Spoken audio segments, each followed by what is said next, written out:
Anyway, I had prayed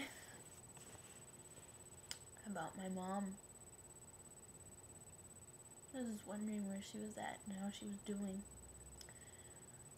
I told God, I love her, and I pray that you let her know that I love her. And I asked him, I said, Lord, I would like to see her just to say hi, And a week later, there's a knock on our door. My grandpa was already passed out, and I opened the door as I walked through the living room, and my grandmother was in her room watching TV, and and I opened the door, and my mom was standing there, and I was just kind of like, hi, and I hugged her, and she kind of stood back a little, and I just remember seeing her crying, and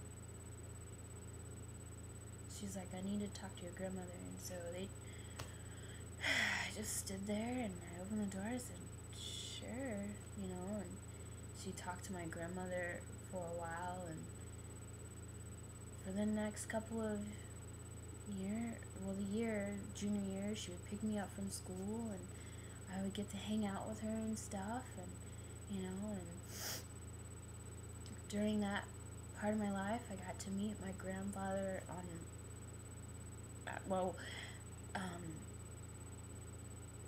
I got to meet my mom's dad,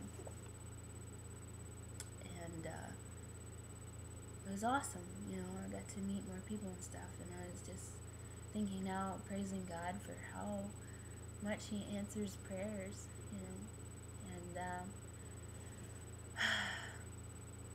after that year, she had told me that she was wanting to move me out, and that it was my choice, and of course I jumped at it. One of my really good friends at church, I had gathered up. I didn't tell my grandmother and my grandpa. I didn't give a rat's behind about at that point, and I didn't tell my grandma. And one morning, I just packed up all my stuff, and as my friend stood outside my bedroom window, I handed him clothes. I handed him stuffed animals. I handed him things that I wanted to keep, anything that I could get out, and that day I moved out. I went to church with my good friend, and I went to my mom's house, and that day my grandmother was still asleep. She had no idea what was happening that day. And after I got home from church, I came home with my mom, and told my grandmother I was moving out. And she asked me when, and I said I already moved out. And people ask if you shouldn't live with regrets. I don't regret anything I've done in my life. The one thing that I do is not doing that move out in a more adult way. And that day that I told her, oh, I already moved out, she was so hurt and so scared for me. Probably a little bit more scared for herself, not knowing what she was gonna do by herself with my grandpa now.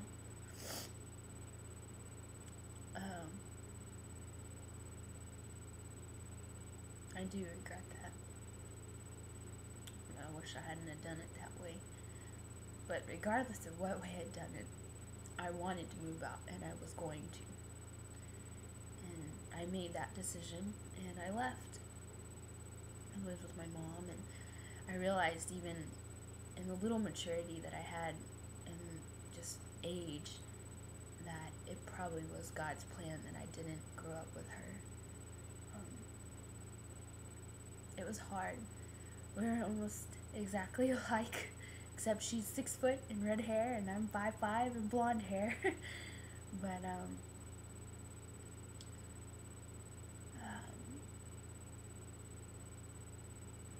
she had anger as well, and come to find out that my grandmother finding my grandpa, which is actually my step grandpa, was just another part of the cycle of finding abusive men, or being attracted to them, or them just being attracted to her. I don't know. My real grandfather was physically abusive and emotionally abusive, and left scars on my mom as well. And so me living with her, there were things that were still existing in her heart, and me being already kind of, I was like 17 or 18, I was already kind of grown and set in my ways, and I wasn't a bad kid. I didn't do drugs, I didn't drink, I didn't care. I just liked going to church and playing cards, And there were times that we would get into yelling matches, and I would literally be scared out of my shorts. My grandfather and my grandmother could have yelled at me as much as they wanted, but hers was more of a rage that came out on her face. And I was speechless. I was good. I was really good at letting things fly over my head. I was magnificent at not letting anything get into my heart. And she scared me lifeless. And, all I could do was to be respectful because she was an adult, I still had my manners. I just told her one day, please don't yell at me like that. I respond a lot better if you just ask me to do something. I'll be glad to make you happy, considering that she took me in, and I really didn't see it as, and I didn't know yet. I didn't know if I could trust her yet to if she actually loved me, and I didn't want to turn down this house that I was provided and this shelter away from this life I'd been living for 10 plus years,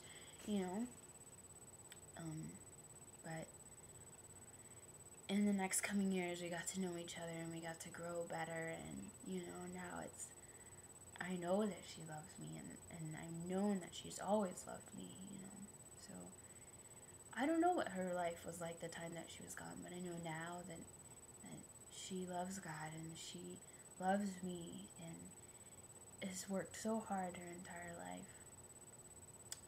So moved out of my grandparents' house. They're doing their own thing now, and I graduated high school.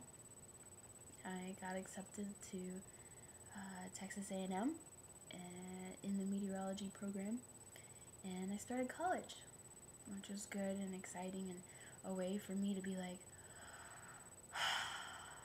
breathe, get out, and God had so many more plans for me in the next 4 years, in those 4 years, well, 4.5, but it's not 6, 4.5, had so much rebuilding in mind, and it was so hard and confusing and gut-wrenching, but here I am. Just a couple of ideas. I started freshman year, and I had a youth pastor. His name was Dougie, sweet man, and just kind of sent us college graduates off with a little saying and a little party at church. Excuse me. And and the thing that stuck in my head, which it was probably cliche, but I think he was hoping that it would stick in our heads. But he kind of sat us all down, and we were just sitting on the ground, just talking to each other about the good times. And he said, there's a certain percentage of students that after they leave their childhood church and they go to college or they go off to another state, there's a certain percentage that doesn't even continue their faith. And at that time, it didn't really matter to me. I was like, I love God. he's been there for me my entire life. He's the reason I didn't kill myself. He's the reason I didn't kill my grandpa. He's the reason why I love my grandmother. You know, and I was like, I'm not gonna do that. And I went to college, and freshman year, sure enough, you know, being that my grades and stuff mattered most to me, and it was something that gave me worth, you know, I was like, oh, I gotta get an A, I gotta do good, I'll do whatever it takes. And I was determined. I mean, I was determined to prove my importance, my worth, that just because I have blonde hair doesn't mean that I'm dumb. So I took all the math classes I could, I took all the physics classes that I could. I wasn't good at them, I'd be known. But God helped me through those too. But, you know, I wouldn't go to church, or it took me at least 6 months to find a church. And not going to church for 6 months after I'd been going every day of my life, that's not normal for me. And, you know, and one night I was trying to write a paper, and it was like one of those, you know, introduce yourself papers. And I was writing, and I was, you know, one of my friends had bought this Matt Chandler CD, and it was just talking about something, and it wasn't really anything to do with, I remember one of the key verses in it. Matt Chandler was talking about this church, and it may have been in Ephesus, but I don't actually remember. So if you know what it is, maybe you can comment. Let me know. But he was talking about, you know, return to your first love, return to the things that you used to do. And I think specifically for that church, it was, what was it? It was like admitting their sins to each other, or doing something that they used to do that they didn't do anymore.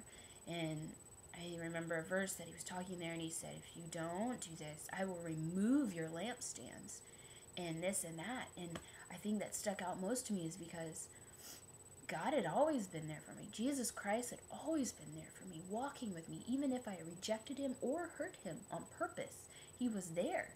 And to not do the things that I had been doing before, to think that, you know, I'm not saying that my salvation would have been taken. No, it can't. But the fact that whatever lampstand meant to me it was like a way in my life, a guider. To think that that could be taken away. And maybe I was still immature in my faith. And so I was like, oh, I'm going to lose Jesus if I don't find him. Which, it's not true. But the point being is that it moved me to seek him harder. And that night, you know, there's a little chapel at A&M that's on the corner. It's open 24/7. You can go in there. There's a piano you can play, or you can sit or lay on the floor. And I went in there, and I met this boy that had been playing. I was a freshman, he was a sophomore, and I just kind of went in there broken. And John, knowing the heart very well, you know, I walked in, he seemed to automatically know that I was heavy laden, and asked me what's wrong, what's going on. And I think my life has been very influenced by people just being completely open with me. Like, there is no personal boundary, which at that time I definitely had a personal boundary, but just God allowed me to open my heart. And I told him I'm seeking friends, and I'm seeking friends that are going to influence me to never ever let go of God ever again. And God, being the good God that he is, and answering prayers, you know, John prayed for me that night, and, you know, I played piano, and John just started singing. And lo and behold, I'm over here like, I'm just trying to relax, and John's like inviting the Holy Spirit into our little place right there. And, you know, where two or more are gathered, God is there. And I just started bawling all over the piano. And John's like, keep playing. And I'm just like, you know, and I'm just like engulfed. And my heart ached so, I'm not gonna cry. My heart ached so bad to be left again, and to be squishy again. And not stony. And it was just God with his little tiny axe, just kind of caressing the stone, and not even axing at it or beating it up, just caressing it. And just his touch just seemed to just melt away the stone that was so strong.